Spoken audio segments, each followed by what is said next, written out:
So we have this complete class, no? 3D na, no? Okay. So here we go to top class, no? Okay.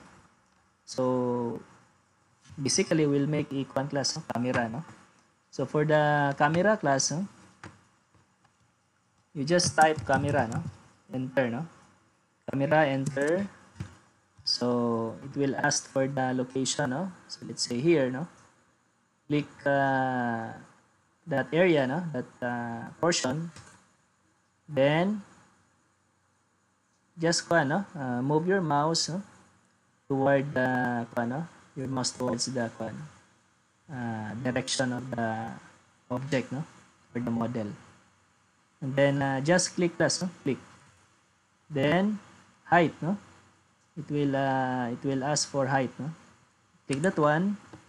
So default na class will be less than, no? Less than 1.5, no? Kani siya is na-set naman siya ganiha gud. So you have to, let's say 1.5, no? More or less height of the human eye, no? 1.5 or let's say 1.6, no? Taas ka. So click that one. And then you can class, no? You can select name, no? You want to name the camera, no? So view 1 or you pwede ra pug dili lang, no? You leave it as camera 1.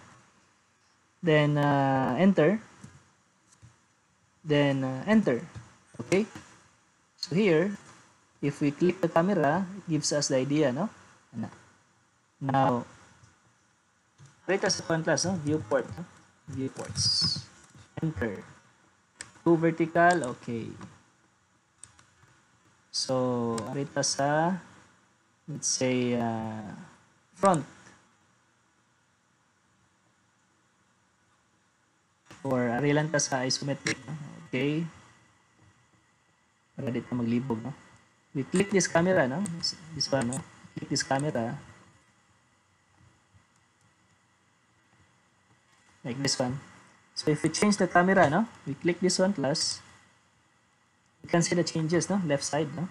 This together with the visual styles. No? Then here, click this one plus. Again, no? Click this one.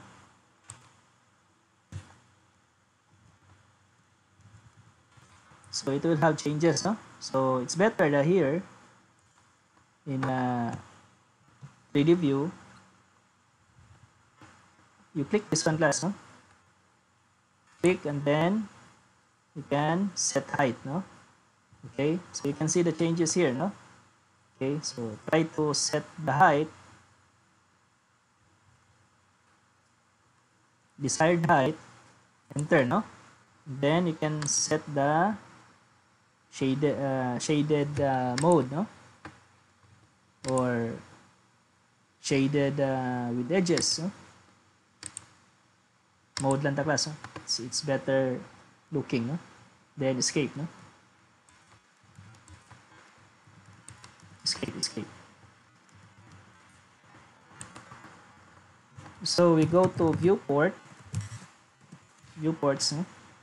Just single class, no? 2D wireframe. Click that one, then you can see that one, no? Preview, no? Okay, so type view class, enter. Click that one, set current, no? Apply, okay. So you can see the class, no? The view, no? Okay, you can set to shaded. Okay. View.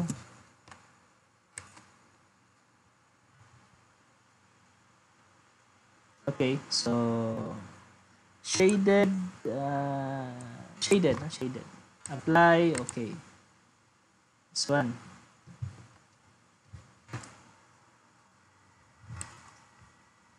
To the wireframe, go back to top view class, no? We'll make another camera, no? Camera enter, no? Click here and then click, no? Then height 1.5, then okay na, no? Click.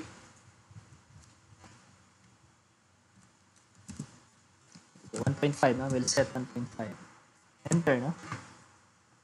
So, kinahanglan data mo input last, no? 1.5, input 1.5. Click and then, so dili pa siya pa, no? Ano siyang nice looking, no? You have to change the height, no?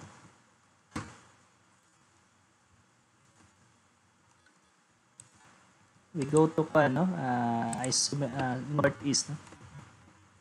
Click that one and then click this one class, no? And then position properly, no? You are done with the desired angle, then it's okay, no?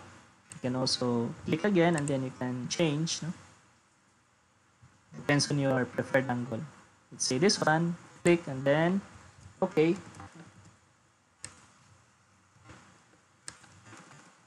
View, enter. So we have this camera 1, no? Set current, no?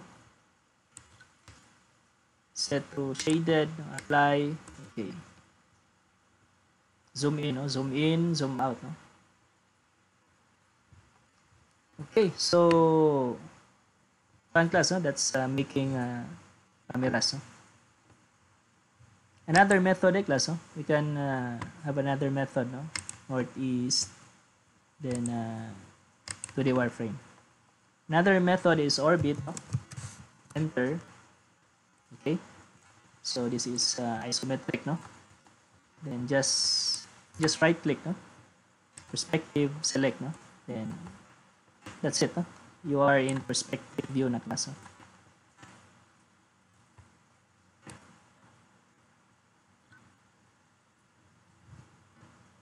So that's another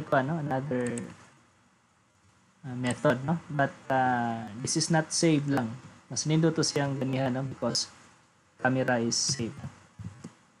View, enter.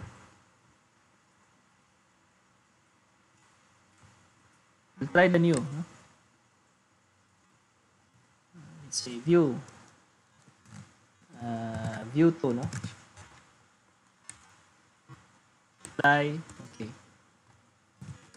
View 2, set current, apply, okay.